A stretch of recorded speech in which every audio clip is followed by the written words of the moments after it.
السلام علیکم. How is our YouTube family. شکر الحمدللہ ہم خیریت سے ہیں اور اللہ خداوند تعالی سے دعا کرتے ہیں اللہ پاک آپ سب کو بھی اپنی حفظ و امان میں رکھے, ساتھ خیریت سے رکھیں. اور جیسا کہ آپ کو پتہ ہے کہ ماشاءاللہ سرکار کی آمد مرحبا, ربیع الاول کا مہینہ چل رہا ہے, بہت ہی مبارک مہینہ ہے. اس مہینے میں زیادہ سے زیادہ لنگر کریں, غریبوں کی مدد کریں. ویسے ہر بار ہی کرنی چاہیے, پورے سال ہی کرنی چاہیے. اللہ پاک پروردگار آپ کے رزق میں ڈھیروں برکتیں عطا فرمائے, بیماروں کو صحت یابی عطا فرمائے, قرض داروں کو اللہ پاک قرضوں سے نجات دلائے, اللہ پاک کرایہ داروں کے اپنے گھر دل بنا دے, بیماروں کو شفا کاملہ عاجلہ عطا فرمائے. جو بھی نیک دعائیں نیک تمنائیں آپ سب کے دل میں اللہ پاک قبول و مقبول فرمائے. چلیں جی, آپ حضور صلی اللہ علیہ وسلم کی پیدائش سے 55 دن پہلے کا واقعہ ہم آپ کو سناتے ہیں. بہت پیارا واقعہ ہے. آئی ہوپ کہ آپ کو بہت مزہ آنے والا ہے کہ کس طرح ابراہا جو ایک بادشاہ تھا, ظالم بادشاہ, اس نے سوچا کہ نعوذ باللہ ثم نعوذ باللہ کہ کیوں نہ خانہ کعبہ کو شہید کر کے پھر میں اپنے شہر میں ایسی پتھروں سے خانہ کعبہ بناؤں کہ لوگ وہاں آئیں, طواف کریں. اور اس نے ہاتھیوں کی مدد سے اس کو شہید کرنا چاہا. کس طرح میرے اللہ پاک کی ذات نے, وہی بڑی عزت والا ہے, شان و شوکت والا ہے, عظمت والا ہے, بہت غیرت والا ہے. اللہ پاک نے کس طرح ابابیل جو چھوٹے چھوٹے پرندے ہوتے ہیں, ایون اسمالر دین چیل, وہ بہت مٹھی میں آ جائیں, ان کے منہ میں ان کے پنجوں میں کنکر دے کر, ہاتھی کتنا بڑا جانور ہے, آئی تھنک کہ ہاتھی اور ڈائناسور سب سے بڑے جانور ہیں, یا ہپو, تو ان کو ہاتھیوں کو مروایا. تو لہٰذا یہ دیکھیں, آئی ہوپ کہ آپ کو بہت پسند آئے گا. دنیا کا دستور ہے جب کوئی اہم ایونٹ ہونے والا ہوتا ہے نا, اس کی اناؤنسمنٹ کی جاتی ہے. نبی پاک علیہ الصلوۃ والسلام وجہ تخلیق کائنات ہیں. He is the reason of the all creation. اور یہ حدیث قدسی میں ہے, اللہ فرماتا ہے اے محبوب میں تمہیں نہ بناتا تو یہ کائنات نہ بناتا. جبھی تو اعلیٰ حضرت کہتے ہیں نا, زمین و زمان تمہارے لیے, مکین و مکان تمہارے لیے, چنین و چنا تمہارے لیے, آقا بنے دو جہاں تمہارے لیے. تو یہ کائنات نبی پاک کے لیے بنی ہے. تو اب آپ کی آمد کا وقت تھا تو ایک ایسا اناؤنسمنٹ دنیا میں ہوا, ایسے واقعات ہونے لگے کہ دنیا کو گویا جھنجھوڑ دیا گیا. آقا علیہ الصلوۃ والسلام کی ولادت سے 55 دن پہلے ایک بڑا کمال کا واقعہ ہوا. اور یہ واقعہ کیا تھا؟ یمن کا بادشاہ تھا ابرہا. اس نے ایک پلان کیا کہ یہ مسلمان کعبے کا طواف کیوں کرتے ہیں, کعبے پہ جا کر حج کیوں کرتے ہیں, کیوں نہ میں کعبے کو ہی گرا دیتا ہوں اور معاذ اللہ اس کو تہس نہس کر کے اس کے پتھر لے کر یمن میں کعبہ بنا لوں گا, پھر یہ سارے لوگ میرے پاس آئیں گے. اب اس نے پلان کیا کہ مکے پر اٹیک کرنے کے لیے, دیکھیں اس زمانے میں تو جو لڑائی ہوتی تھی وہ گھوڑوں پر اور اونٹوں پر ہوتی تھی, وہ ہاتھیوں کا لشکر لے کر چلا گیا, مکے کا گھیراؤ کیا. اور پھر کیا کیا, مکے والوں کے مویشی جو تھے, مکے والوں کے جو جانور تھے, وہ بھی اس نے پکڑنا شروع کر دیے. حضرت عبد المطلب اس کے خیمے میں داخل ہوتے ہیں, اللہ نے ان کی پیشانی پر ایسا نور نبوت عطا کیا تھا, وہ خیمے میں داخل ہوئے.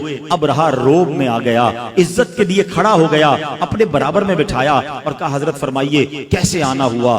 حضرت عبد المطلب نے بڑی عجیب ڈیمانڈ کی.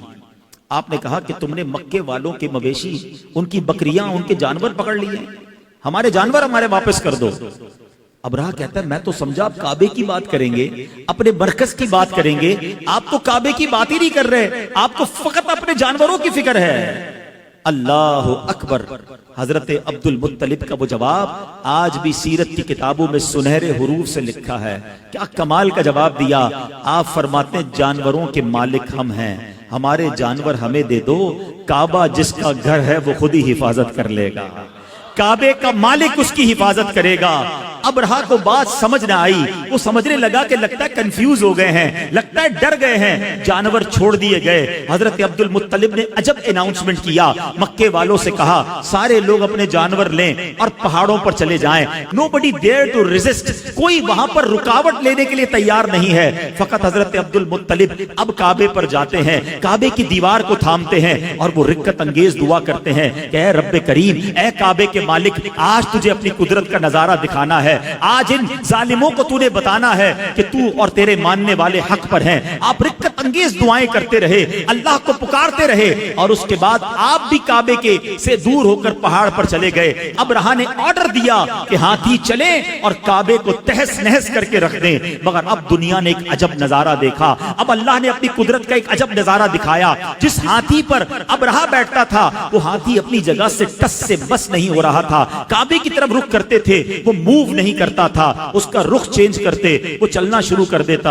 اور اب اللہ کریم نے اس کے مقابلے کے لیے کیا بھیجا؟ دنیا کا دستور ہے آرمی کا مقابلہ آرمی کرتی ہے, نیوی کا مقابلہ نیوی کرتی ہے, ایئر فورس کے لیے ایئر کرافٹ بھیجے جاتے ہیں. اب ہاتھی ہیں اور مقابلے کے لیے بھیجا کیا ہے میرے رب نے؟ مٹھی میں آنے والا پرندہ ابابیل. ارے چیل جتنا پرندہ بھی کوئی نہ بھیجا, رب نے ابابیل کے لشکر بھیجے جو خود مٹھی میں آ جاتا ہے, جس کا اپنا وزن چند گرام ہے. بتاؤ اس کی چونچ اور اس کے پنجوں میں کتنا بھاری کنکر ہوگا, کتنے چھوٹے سے کنکر ہیں. مقابلہ ہاتھی سے ہے. اللہ اکبر. رب کریم نے اپنی قدرت کا کیسا نظارہ دکھایا. اور آج لوگ کہتے ہیں کہ فلاں سپر پاور نے جناب بڑے گائیڈڈ میزائل بنا لیے ہیں, ٹارگٹ سیٹ کر دو میزائل جا کے وہی ہٹ کرتا ہے. اللہ اکبر. آؤ میں بتاتا ہوں 1450 سال پہلے میرے رب نے ابابیل کے ان پنجوں میں کیسے گائیڈڈ میزائل دیے تھے. ہر کنکر پر ہاتھی سوار کا نام لکھا تھا, اس سوار کا نام موجود تھا.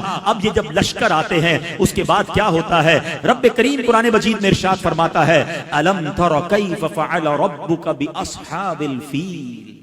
اس کا ترجمہ کیا ہے؟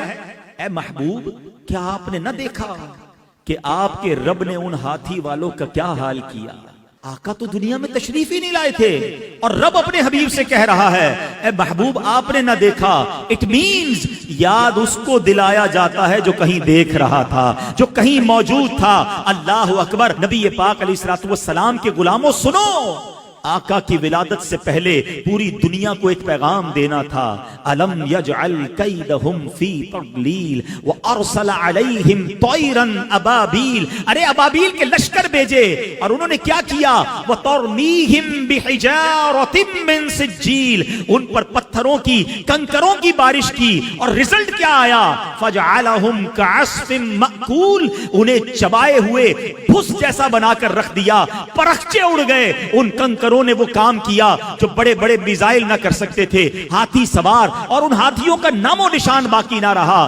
گویا پوری دنیا کو یہ میسج دینے والا تھا آئی نئی حکومت, سکہ نیا چلے گا. آئی نئی حکومت, سکہ نیا چلے گا. عالم نے رنگ بدلا صبح شب ولادت.